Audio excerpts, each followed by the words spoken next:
ఇప్పుడు ఏంటి లాభం ఏంటల్లి? నేను ఎప్పుడో చెప్పాను ఆ ఎర్రతోలి పిల్ల నీ కొంప ముంచుతుంది అని.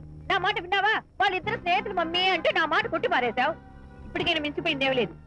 కౌగిలింత వరకు వచ్చిన వాళ్ళ వ్యవహారం కాపురం పెట్టేంత వరకు తావేవ్వకుండా జాగ్రత్త పడు. అల్లుడు గారు రాత్రి ఇంటికి ఆలస్యంగా వచ్చారు అంటే వాళ్ళిద్దరు ఎక్కడ గడిపారో ఏమిటో. మీ ఆయన లేవగానే నిలదీసి అడుగు. ఏడిస్తే మగాళ్ళు లొంగరు, ఎదిరించాలి. అప్పుడే మన దారిలోకి వస్తారు. అర్థమైందా? అమ్మగారు ఐడియా గొప్పగానే ఉంది కానీ లోగడ ఇలాగే అనుకుని మా ఆవిడ నన్ను ఎదిరిస్తే గోపకు ఇయ్యం అనిపించి విడాకులు ఇచ్చేశాను. పాటలుగా మ్యాటర్ రివర్స్ అయిపోతాం ఆలోచించండి. నీ పని నువ్వు చూసుకో. నేను అదే అంటున్నాను అమ్మగారు. ఎవరి పనాలు చూసుకోవడం మంచిదే, లేకపోతే బతుకు పాసెట్టేసిన బిర్యానీ అయిపోతాయి.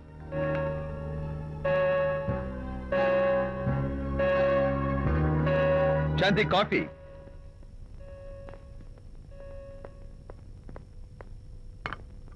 Good morning.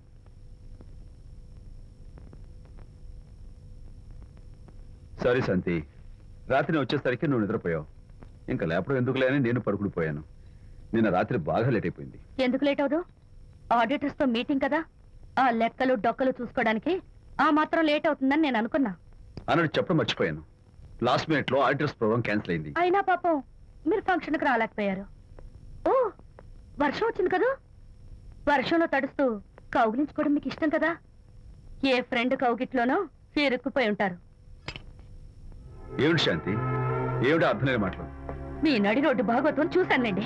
ఓ అదే, పాపం అనిత రాత్రి వాళ్ళ ఆయనతో గొడవపడి ఇంట్లోంచి బయటకు వచ్చేసింది.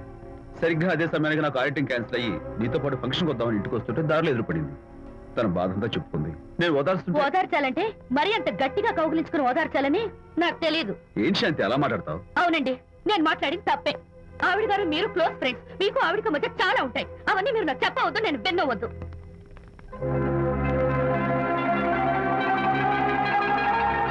అరే విజయ్, నాన్న విన్నావా? అంతా విన్నాను రా. దీనికంతటికి కారణం అనిత. అనిత అంటే అనితో ఫ్రెండ్షిప్ మానేమంటావా? శశా, అలా ఎందుకంటాను? మీ భార్యాభర్తల మధ్య ఇలాంటి అపార్థాలు రాకుండా ఉండాలంటే ఆ ప్రకాష్ నాకు చెప్పి వాళ్ళిద్దరిని ఒకటిగా చేయాలి. లేదు నాన్న, ఆ ప్రకాష్ గారు ఉత్తర రోగ్. పైగా నేను వాడి దగ్గరికి వెళ్తాను. అనితకి ఏం మాత్రం ఇష్టం. వెళ్ళొద్దు, వెళ్ళి ఆవేశపడతావు, మళ్ళీ గొడవలు వస్తాయి. పెద్దవాడు నేను ఉన్నాను కదా, ఎలా సగదిద్దారో నాకు వదిలేస్తాయి.